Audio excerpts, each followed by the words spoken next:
একটু সাইড হন না। হরিজন সম্প্রদায়ের একটি বিয়ের অনুষ্ঠান ঘিরে সৃষ্টি হয়েছে ব্যাপক আলোচনা।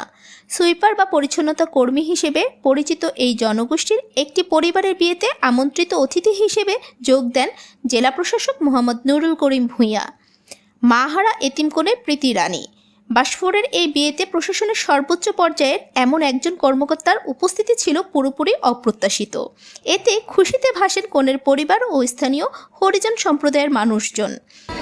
স্বাধীনতা যুদ্ধের পরে প্রথম কোনো হরিজনের বিবাহ অনুষ্ঠানে মাননীয় মান্যবর জেলা প্রশাসক মহোদয় নিজে সশরীরে এত ব্যস্ততার মধ্যেও স্যার উপস্থিত হয়েছে। বিভিন্ন মিটিংয়ে আসেন, এই মিটিং থেকে সময় বের করে স্যার আমাদেরকে সময় দিয়েছেন।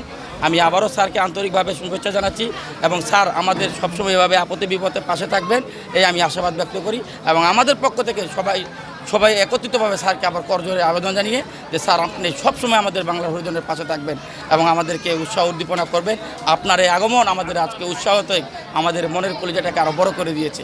কনের বাবা রতন বাসফোর গাজীপুর সিটি কর্পোরেশনের একজন পরিচ্ছন্নতা কর্মী এবং বাংলাদেশ হরিজন ঐক্য পরিষদের স্থানীয় কর্মী। আর প্রয়াত মা সীমা রানী বাসফোর ডুয়েটে পরিচ্ছন্নতা কর্মী হিসেবে দায়িত্ব পালন করতেন।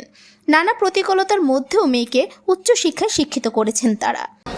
যেটা হলো সচরাচর এই সম্প্রদায়ের লোকজনের অনুষ্ঠানে ওনাদের সম্প্রদায়ের বাইরের লোকজন খুব বেশি একটা আসে বলে আমার জানা নেই।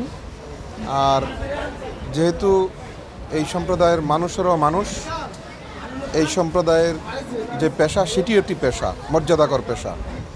তা আমরা দেখতে চাই সমাজের সকল মানুষ সমান, সমাজের সকল পেশা মর্যাদাসম্পন্ন এবং সকল মানুষের একটি মানবিক মর্যাদা আছে, সেটা আমরা সমুন্নত করতে চাই।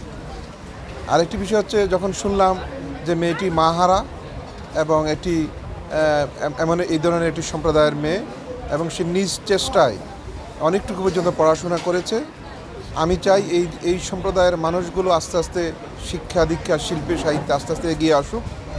আমরা যদি রাষ্ট্রের পক্ষ থেকে পৃষ্ঠপোষকতা করি, তাদেরকে উৎসাহ উদ্দীপনা দেই, তাহলে নিশ্চয়ই সমাজ থেকে এই সম্প্রদায় থেকে আরও জ্ঞানী গুণী শিক্ষিত মানুষ বেরিয়ে আসবেন।